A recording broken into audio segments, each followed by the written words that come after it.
BGD Letter Stories. Mga kwento ng pag-ibig at mga kwento ng pag-asa. Dito lang sa BGD Letter Story. Magandang araw mga ka-stories sa mga manonood at listeners ng BGD Letter Stories. Kung bago ka pa lang dito sa channel ko, huwag kalimutang mag-subscribe at pakipindot na rin ng notification bell para updated ka sa mga romance story ko.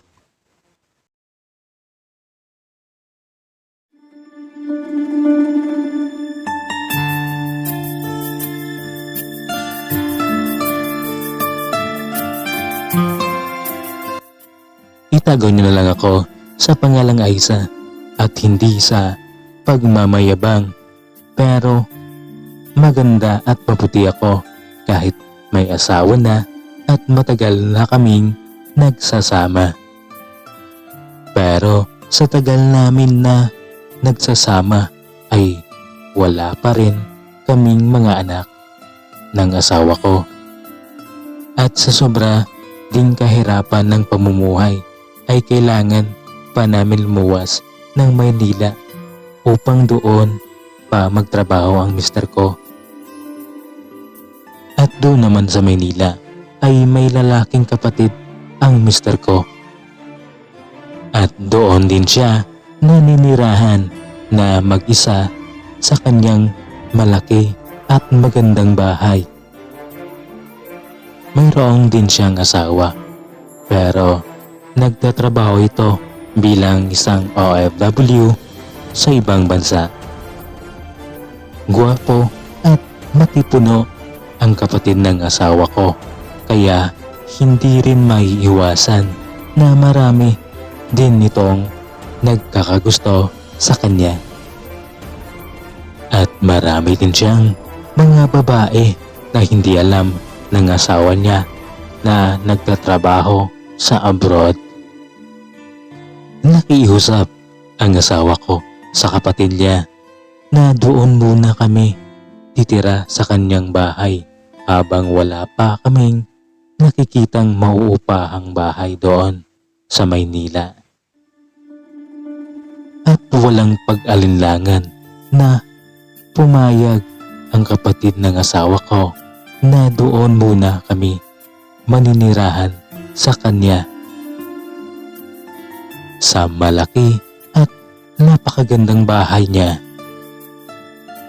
na naimpundar pa ng kanyang asawa mula sa pagsasakripisyo bilang isang OFW sa ibang bansa.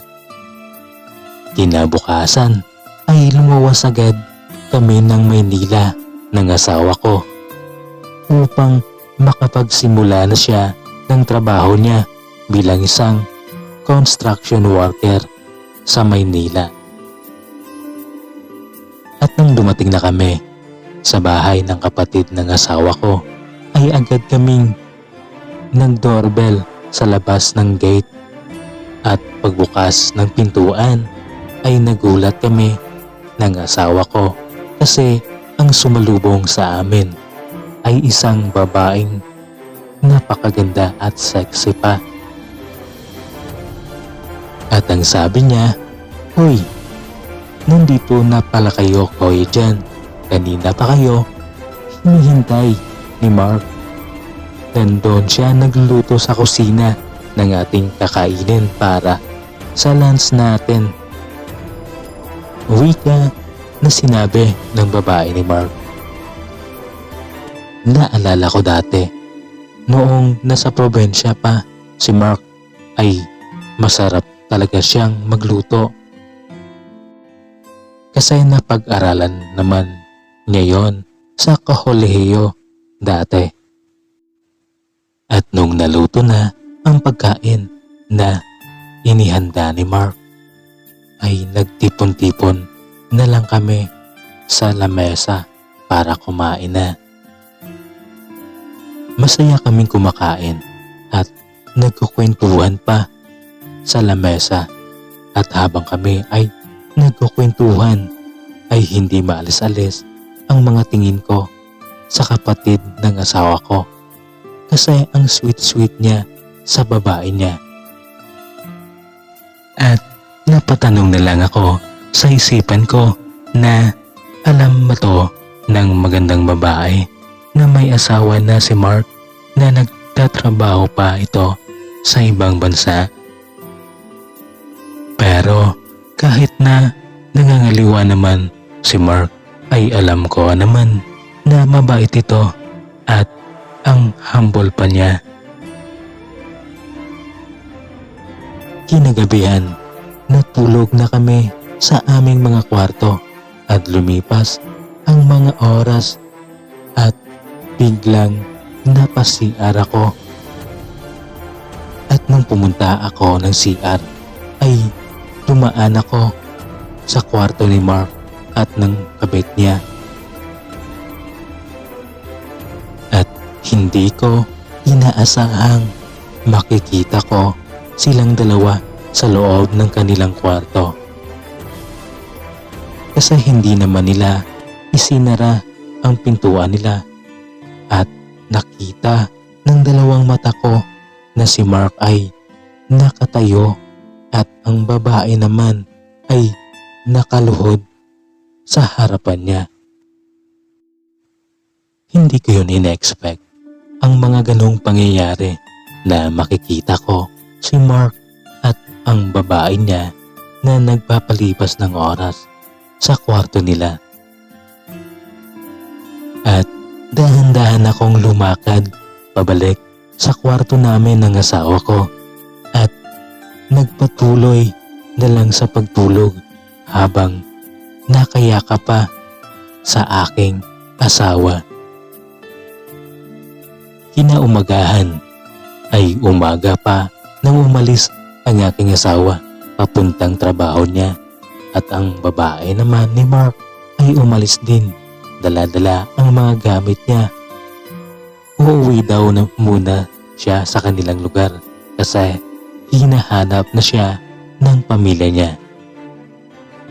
At nung araw na yon ay kami na lang dalawa ng kapatid ng asawa ko na si Mark ang natitira sa bahay niya.